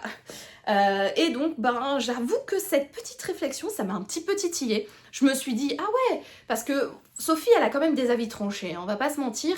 Et à ce point de vue-là, le fait qu'elle dise que La Psy est meilleure que La femme de ménage, sachant qu'elle n'a pas non plus aimé La Psy, je me suis dit, ma foi, moi qui ai bien aimé La femme de ménage, écoutez, ça ne peut que avoir le mérite d'être découvert. Donc, je l'ai emporté avec moi parce qu'il me semble qu'il est sorti il n'y a pas longtemps en format poche. Si je ne dis pas de bêtises, il y a quelques mois, je dirais. 2024, non, 2024 pour la traduction française, il n'est pas noté. Mais bref, il me semble qu'il est sorti il n'y a pas longtemps, mais bon, soit, on s'en fiche, il est disponible au format poche, c'est tout l'information principale à savoir. Au niveau de la 4e de couverture, du coup, jeunes mariés, Tricia et Ethan recherchent la maison de leurs rêves. Alors qu'ils visitent le manoir isolé de la docteure Adrienne Hall, une psychiatre disparue 3 ans plus tôt, ils se retrouvent piégés par une violente tempête de neige. Au grand effroi de Tricia, qui est persuadée que quelque chose de terrible s'est produit dans cette demeure. Et puis, il y a ces empreintes de pas récentes sur le parquet, comme si quelqu'un vivait encore là. Par hasard, Tricia découvre une pièce secrète qui renferme les enregistrements audio de chaque patient de la Dr Hall. Le voile de mystère qui recouvre la disparition de la psy se lève lentement. Mais déterrer des secrets enfouis est un jeu dangereux. Ah, ça me hype quand même pas mal, hein. J'avais pas lu le résumé. Je vous avoue, je viens de le découvrir à l'instant en même temps que vous. Ouais. Ah, ça me dit bien. Vous savez, les thrillers un peu domestiques comme ça, flirtant avec la psychologie, qui se passent dans une maison qui est isolée par la neige et tout, ça c'est vraiment des sujets, enfin des tropes, c'est comme ça qu'on dit, je pense, des tropes qui me hype de fou. Et là, de découvrir à travers les enregistrements un petit peu ce qui s'est peut-être passé avec cette psy, ouais. Ça me hype bien, donc j'ai hâte de découvrir également ce bouquin. Le résumé vraiment, ça me... Ouais, enfin voilà, je suis contente. Ensuite, en fait, j'ai encore 6 livres à vous présenter, mais les 3 derniers que je vais vous présenter, c'est des livres que j'ai reçus gratuitement parce qu'il y avait une offre au Furet du Nord, donc pour 2 livres achetés ou 3 livres achetés d'une même maison d'édition, vous pouviez en avoir un gratuit. Et j'ai tellement acheté de bouquins que j'ai pu en prendre 3 gratuitement. Mais avant de vous présenter ces livres gratuits, j'ai craqué. Bien évidemment c'était prévu parce que je vous l'avais annoncé dans le vlog précédent ou dans un vlog d'avant, enfin bref je ne sais plus mais en tout cas ça a déjà été dit sur cette chaîne.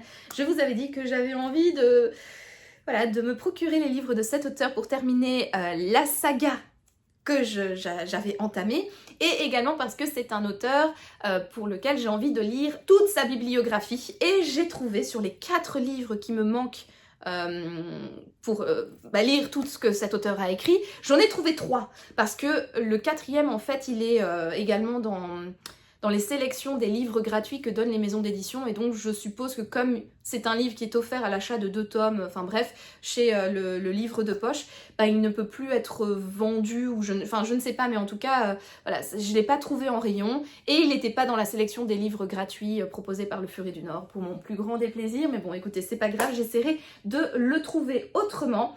Ça s'appelle La Piste aux étoiles, donc écoutez, si jamais un jour vous trouvez un petit tips pour me le procurer, n'hésitez pas à me le dire en commentaire et pensez à moi et dites-moi si, voilà, si vous arrivez à le trouver. Et en attendant, moi je vais vous présenter les livres de cet auteur. C'est un auteur que j'aime beaucoup, c'est un auteur dont je vous ai déjà énormément parlé sur cette chaîne. Je pense que vous aurez deviné de qui je parle, parce qu'il y a quand même, depuis quelques vlogs, 2 sujets récurrents quand même. Il y a les chats, ou Yumi, bien évidemment, et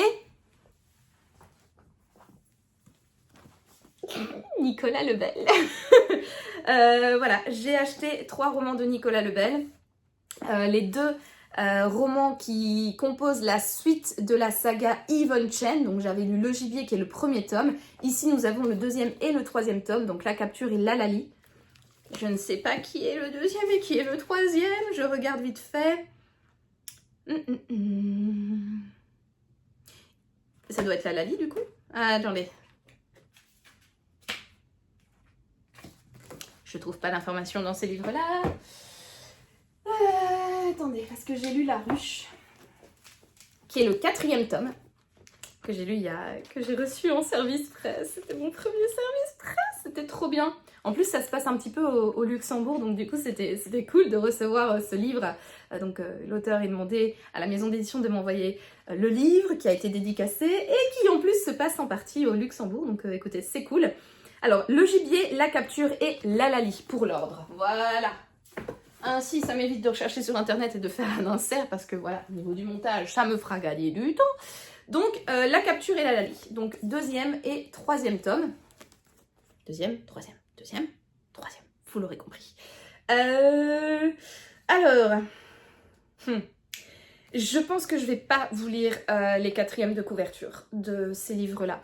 Parce qu'en fait, ça risque quand même vachement de vous spoiler le 1er tome. Parce qu'en fait, il y a... Si je savais que tous qui me regardaient aujourd'hui, soit vous vous en fichez, soit vous avez déjà lu Le Gibier, honnêtement, je vous lirai les 4e de couverture, parce que ça ne peut pas, voilà, ça peut pas vous spoiler. Ça explique un petit peu la suite des histoires d'Yvonne Chen, etc. Mais il n'y a pas vraiment de spoil. Or, si je commence à vous lire les 4e de couverture de ces 2 bouquins-là, ça risque de vous donner quand même une information assez capitale sur la fin du Gibier. Et ce serait véritablement dommage que vous ayez cette piste en fait pour comprendre un petit peu la fin du Gibier, parce que elle est trop bien. Il faut vraiment être un lecteur innocent qui découvre le twist en fait, qui découvre cette révélation finale. Et là, là voilà, ça risque vraiment de vous spoiler, donc je préfère ne pas vous lire les résumés de ces 2 livres-là. En revanche, je peux vous lire le résumé de Peine perdue, parce que ça c'est un one-shot.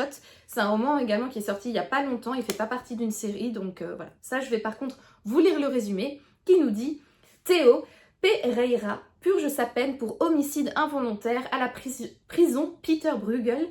2 ans plus tôt, par une nuit pluvieuse, il a perdu le contrôle de son véhicule et percuté un abribus où une femme s'était réfugiée. Chaque mois, le mari de la victime, Pierre Moulin, lui rend visite pour qu'il raconte encore et encore les derniers instants de son épouse en échange d'un témoignage en sa faveur devant la commission de libération anticipée. Dans cet univers qui dévore Théo, Marco Mittoni, condamné pour une série de braquages, a fait de lui son souffre-douleur. Ce que Théo ignore, c'est que Moulin paye Minotti pour lui faire vivre l'enfer. Face à ce triangle, 3 femmes qui aiment ces hommes voient vaciller leur destin. Ah, c'est pas mal aussi. Sophie l'avait lu, donc toujours la même, hein, les épilogues de ceux que vous connaissez très très bien sur cette chaîne, l'a lu et il me semble qu'elle avait bien aimé. C'est découpé comme une pièce de théâtre. Voilà, il y a acte 1, scène 2, acte 2, scène 4, etc. Donc c'est découpé comme une pièce de théâtre. En revanche, ce n'est pas du tout mis en page ou compté comme une pièce de théâtre. Donc on va pas avoir les dialogues des personnages avec leurs noms, etc. Ça a l'air d'être écrit comme un roman normal, mais juste cette découpe qui est particulière. Et écoutez, bah, j'ai hâte de le lire également. Bon, c'est Nicolas Lebel, je sais très bien que je vais bien aimer sa plume. Je sais très bien que je vais bien aimer également le sujet et ce qui en découle, parce que souvent dans les romans de Nicolas Lebel, il y a quand même une forte recherche documentaire autour d'une thématique, il y insère toujours une thématique sociale. Je vous en ai déjà parlé pour la saga Merlicht, pareil pour le gibier. Il va parler d'un sujet de société, en fait, d'une question un petit peu sujette à débat. Sur lequel il est bon de réfléchir, sur lesquels il est bon d'avoir peut-être plusieurs avis pour, contre, etc. Et il a toujours cet art en fait de faire beaucoup de recherches documentaires et d'insérer ça dans son récit pour nous faire réfléchir, pour nous informer également, parce qu'il y a pas mal de documentation faite dans un but informatif. Et c'est toujours bien amené, c'est toujours bien écrit, c'est toujours bien retranscrit, c'est toujours bien inséré dans l'intrigue. C'est pas lourd, c'est hyper intéressant. Enfin bref, je pense que vous le savez si vous êtes un habitué de cette chaîne. Voilà, j'aime Nicolas Lebel, non, on va pas sortir ça de son contexte, hein, mais j'aime cet auteur, j'aime ce qu'il écrit. Et bah, je pense que là, je ne vais pas non plus bouder mon plaisir, hein, n'est-ce pas? Je pense que je vais également beaucoup aimer. Et pareil, tout comme La Capture et La Lali, j'ai hâte de le lire. Parce que j'ai hâte de lire tout ce que Nicolas Lebel a écrit. J'ai hâte, voilà, de tout savoir et d'être une pro, une experte dans le Nicolas Lebelisme. N'importe quoi. Bon, soit, voilà. Donc ça, c'était le dernier livre que j'ai acheté. Et viennent ensuite, maintenant, les 3 livres gratuits que j'ai reçus. Alors j'avoue que la sélection n'était pas fifou, hein. J'ai mis, et Sophie aussi également, qui avait le droit à 2 livres gratuits et qui n'en a finalement pris qu'un seul. On a quand même farfouillé dans ces boîtes pendant pas mal de temps pour trouver potentiellement des romans qui pouvaient nous plaire. Le premier que j'ai choisi, moi, c'est Frédéric Lenormand, Dr Voltaire et Mr Hyde, Voltaire mène l'enquête, parce que bah, ça avait l'air d'être un roman historique qui... thriller également, donc roman noir, voilà. Et le résumé m'avait l'air, ma foi, pas mal. Je sais pas du tout, pardon, dans quoi je m'engage, mais je m'étais dit, voilà, pourquoi pas découvrir et écouter Frédéric Lenormand. Ça me dit quelque chose, le nom de cet auteur? Attendez, je regarde vite fait un truc. Non. Je pense pas que je l'ai déjà lu, mais son nom me dit quelque chose. Je sais plus pourquoi. Si jamais je m'en rappelle, je vous mettrai ici pourquoi Attendez. C'est ça. Hey, c'est ça. On retourne vers les Cozy Mystery. Je vous en avais parlé d'ailleurs il y a peu. De la saga au service secret de Marie-Antoinette. Au service secret, pardon, de Marie-Antoinette de Frédéric Lenormand. Voilà. Donc en fait, j'ai déjà lu cet auteur. Et bah, j'avais bien aimé Au service secret de Marie-Antoinette. Bon, surtout les 2 premiers tomes. J'en ai lu 5, hein, c'est ça? Ouais, en tout cas, le tome 4 et le tome 5 m'avaient pas mal déçu quand même. Mais j'avais bien aimé le tome 1, 2, oui, 3, je pense, oui, que j'avais bien aimé. Juste le 4 et le 5 m'avaient un petit peu refroidi dans mon enthousiasme à découvrir cette saga de Cozy Mystery, ou en tout cas à la continuer. J'ai le tome 6 dans ma palle de cette saga. Je ne l'ai pas encore sorti depuis au moins 2 ans. Donc c'est dire, hein. Mais voilà, donc voilà pourquoi cet auteur me disait quelque chose. Parce que j'ai déjà lu sa saga Marie-Antoinette. Et effectivement, maintenant que je fais ce petit laïus, je me souviens que sur sa page Livre Addict, ouais, je pense que ça fait partie également d'une saga. Voilà, mais bon, du coup cette fois-ci je l'ai reçu gratuitement, donc écoutez, c'est pas plus mal pour découvrir une autre saga, une autre histoire, voilà, que cet auteur peut nous offrir. Je sais pas du tout du coup si c'est un Cozy Mystery ou pas, mais vu la couverture et tout, ça a l'air plutôt plus policier. historique enfin je sais pas du coup si c'est un côté léger ou pas vu que je ne l'ai pas lu, mais bon bref, ça a l'air quand même un petit peu plus dark que le roman ultra rose et poudré de Marie-Antoinette quoi. Bon bref, du coup, de quoi parle ce livre? Panique à Paris, la peste est de retour, Voltaire aussi.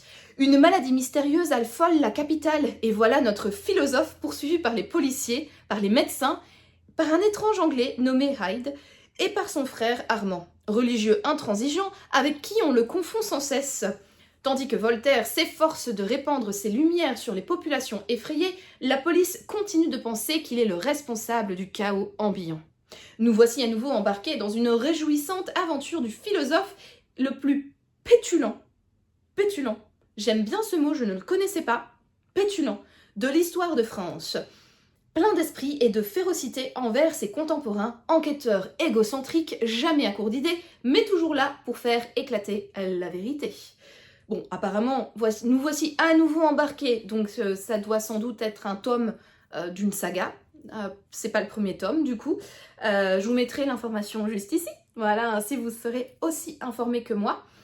Et voilà, bah écoutez, ma foi, pourquoi pas. Il est assez petit, donc ça peut potentiellement se lire vite. Je me rappelle plus. Si, je pense que sa plume était quand même agréable, parce que sinon je pense que je me serais pas lancée dans 5 romans si la plume n'était pas agréable. Je me souviens qu'il y avait pas mal d'humour, j'avais beaucoup aimé, donc c'était Rose Bertin et Léonard Autier. Voilà, le coiffeur Léonard Autier. J'avais bien aimé les personnages, donc écoutez, ma foi, pourquoi pas le retrouver ici sur... voilà, avec le personnage de Voltaire et de Hyde, cet anglais qui est du coup le poursuit. Bon, écoutez, voilà, mais ça m'a l'air pas mal, donc très contente de mon choix. Ensuite, j'ai pris La Reine des lectrices de Alan Bennett. Ce roman, je l'ai vu beaucoup passer sur les comptes de petites lectrices, Flow & Books, etc. il y a quelques années de cela. Il ne m'avait jamais tenté plus que cela. Voilà. Mais là, comme il était offert, je me suis dit, bah ma foi, pourquoi pas, c'est gratuit, prenons-le, pour potentiellement le découvrir et le lire. Donc ça parle de que se passerait-il outre-Manche si Sa Majesté la Reine, paix à son âme, hein. Allez, on pense à toi, Elisabeth. Donc si la reine se découvrait une passion pour la lecture, si d'un coup rien n'arrêtait son insatiable soif de livres, au point qu'elle en vienne à négliger ses engagements royaux. C'est à cette drôle de fiction que nous invite Alan Bennett, le plus grinçant des comiques anglais. Henry James, les sœurs Brontë, Jean Genet et bien d'autres défilent sous l'œil implacable d'Elisabeth. Cependant, que le monde so British de Buckingham Palace s'inquiète. Du valet de chambre au prince Philippe, tous, paix à son âme, lui aussi, tous grincent des dents, tandis que la royale passion littéraire met sans dessus-dessous l'implacable protocole de la maison Windsor. Un succès mondial a récompensé cette joyeuse farce qui, par-delà la drôlerie, est aussi une belle réflexion sur le pouvoir subversif de la lecture. Ma foi, pourquoi pas? Ça a l'air pas mal. Après, par-delà la drôlerie, sachant que l'auteur est anglais, britannique, moi j'ai un peu du mal avec l'humour british. Parfois ça passe, parfois ça casse. Donc à voir de quel côté il se situera. Mais ma foi, écoutez, pourquoi pas. Pareil, c'est un petit livre, donc why not? Ça me fera penser avec nostalgie à cette reine qui nous a quittés il y a peu. Qui a quand même bercé... je dirais quand même toute la vie de certaines personnes qui regardent cette vidéo, hein, parce que mine de rien, elle est restée très longtemps sur le trône. Enfin, moi, c'est la seule reine d'Angleterre que j'ai connue. Hein. Donc, maintenant, bon, il y a King Charles le second, mais voilà, bref. C'est quand même on va pas se mentir, c'est l'une des personnalités historiques les plus emblématiques, en tout cas même de ce dernier siècle, enfin bref, voilà, c'est un personnage emblématique, quoi, qui a quand même bercé une grande partie de notre vie. Et écoutez, ma foi, pourquoi pas, à découvrir, quoi. Et sinon, le dernier livre que j'ai pris, c'est Douve de Victor Gilbert. Alors, je sais pas si on prononce le L ou pas. Gilbert, de Victor. Ça, c'était vraiment par curiosité. Parce que, en fait, j'ai pas mal de fois entendu parler de cet auteur, notamment de Douve. Les avis sont un petit peu mitigés, il y en a qui adorent, il y en a qui n'aiment pas, donc je ne sais pas trop quoi penser. J'avoue que quand j'ai vu ce livre-là, je me suis pas tout de suite ruée dessus en voyant qu'il était gratuit. C'est le dernier que j'ai pris, et je me suis dit, bah écoute, pourquoi pas, pareil, il est gratuit, donc au moins ça m'évitera de dépenser de l'argent pour le lire si au final c'est une déception. Ça fait toujours passer un petit peu mieux la pilule, hein, on va pas se mentir. Et bah ainsi, bah, ça me permettra de découvrir cet auteur et de peut-être faire une bonne surprise, qui sait. Et donc, bah, de quoi parle Douve? Le gamin a Douve dans les veines. Cette phrase, l'inspecteur Hugo Bollorène l'a entendue plusieurs fois lorsqu'il était enfant. Aussi, lorsqu'il apprend qu'un meurtre a lieu à Douve, il y voit un signe. Son père est mort, sa mère souffre de la maladie d'Alzheimer, c'est sa dernière chance de comprendre son lien avec ce village perdu au milieu d'une forêt de sapins. Tout ce qu'il sait, c'est que son père, policier lui aussi, a été envoyé à Douve il y a 40 ans pour enquêter sur la fuite médiatisée d'un Islandais accusé de meurtre et que sa mère, journaliste, l'a accompagné pour écrire un livre sur l'affaire. Son arrivée à Douve, village hors du temps auréolé de mystères et de secrets, va signer le début d'une quête de soi autant que de vérité. Bah ma foi, le résumé m'a l'air pas mal, alors il me hype pas non plus de ouf, hein, clairement, mais why not? Écoutez. Stay tuned, comme j'aime à le dire, je l'ai pas encore dit je pense dans cette vidéo, mais affaire à suivre, ma foi, le résumé m'a l'air pas mal, donc écoutez, ce sera... on verra, voilà. Voilà, et c'est là-dessus que se clôture cette semaine de vlog. Merci d'avoir participé, écouté, on se retrouve la semaine prochaine. À bientôt à tous. Ciao! Ciao! Il a oublié les pouces bleus, les commentaires, l'abonnement, donc n'oubliez pas. Et bah oui, à la semaine prochaine. Ciao! Ciao!